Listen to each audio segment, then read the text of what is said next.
Hello friends, today we'll be discussing about vitamins, and mind it, this topic will cover only the oxygen topics of vitamins, which are basically the must knows before you can enter any exam hall, and the separate discussion of each vitamin will be done in separate videos. So moving on, we have two types of vitamins. One is fat soluble type and the other is water soluble types. So as you can see, there are four fat soluble vitamins, and in the water soluble vitamins we have C and B complex. B complex is basically comprised of 8 vitamins. And now moving on, we are supposed to know the richest source of each vitamin. So that will be written in this tabular column, and we will also talk about the dietary requirement or the dietary allowance recommended by WHO. So first, let's discuss about the richest sources of each vitamin. So for vitamin A, it is halibut fish liver oil, followed by cod liver oil, and for vitamin D, it is again halibut liver oil or halibut fish liver oil. Now for vitamin E, it is wheat gram oil or wheat germ oil, followed by sunflower oil, followed by safflower oil. Now for vitamin K, it is all your phytoquinones, which are basically your green leafy vegetables, right? Now moving on to water soluble vitamins. For vitamin C, it is amla, or as we say in English, gooseberry, followed by guava,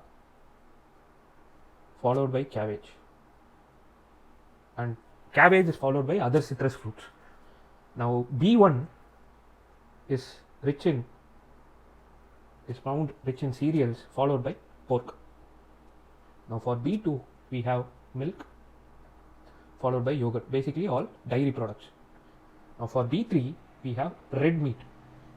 So speaking about red meat, it is basically beef liver and pork. That is the order: beef liver, pork.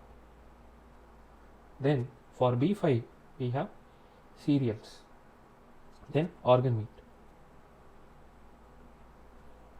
For B6, we have beef liver, tuna. Then for B7, we have again beef liver, but followed by eggs, white eggs. For B9, we have green leafy vegetables. For B12, we have fish, followed by shellfish. Now, it is also important for us to know the names of these vitamins, the different other names of these vitamins. So, vitamin A is also called retinoic acid. Vitamin D, the active form is called cholecalciferol. Vitamin E is called tocopherol. Vitamin K is again called phylloquine, but usually phylloquinone, and usually it is not that much asked in any exam. Now for B1, the name is thiamine. B2 is called riboflavin. B3 is called niacin. B5 is called pantothenic acid. B6 is called pyridoxine. B7 biotin. B9 is your folic acid, and B12 is cobalamin or cyanocobalamin.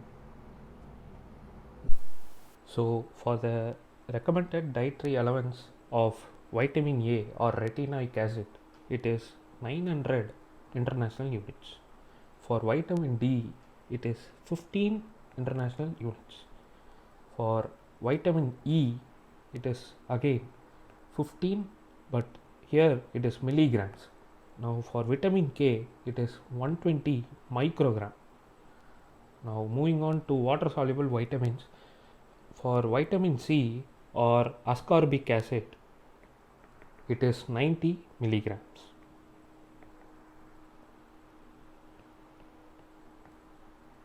For vitamin B1, it is 1.2 milligram. For B2, it is 1.3 milligram. For B3 or niacin, it is 16 milligram. B5 is the easiest one to remember because 5 has 5 milligram. The RDA is 5 milligram. So for B6, it is 1.3 milligram, just like vitamin B2. For B7, it is 30 micrograms. For B9, it is 400 micrograms. For B12, cyanocobalamin or cobalamin, it is 2.4 micrograms.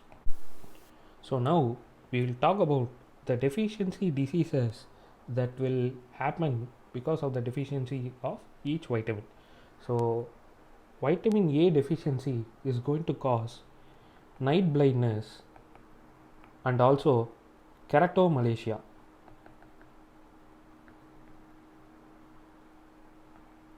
Now the vitamin D deficiency is going to be causing rickets and osteomalacia. Vitamin E is going to cause mild hemolytic anemia in newborn infants.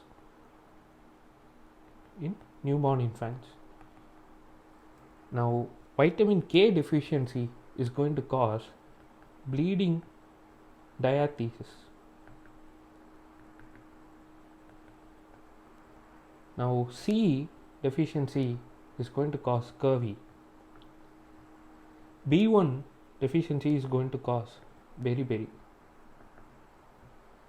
B2 deficiency is going to cause araboflavinosis. Then vitamin B3 deficiency is going to cause pellagra. B5 deficiency is going to cause paresthesia. B6 deficiency is going to cause anemia and peripheral neuropathy.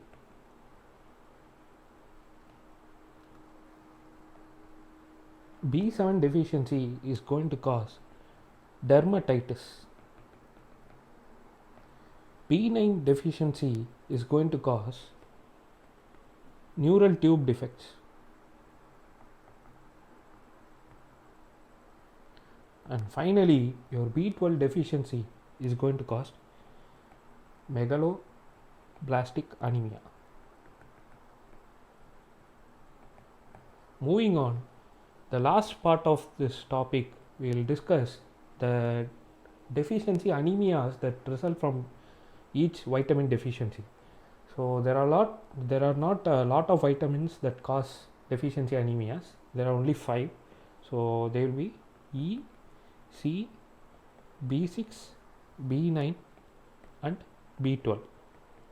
So the only fat soluble vitamin that can cause anemia is vitamin E, and it is going to cause, as we discussed earlier, mild hemolytic anemia in infants, newborn infants, right? Now this vitamin C and vitamin B6 are going to cause microcytic hypochromic anemias. Same way, this B9 or folic acid and cyanocobalamin deficiency, these will cause megaloblastic anemia.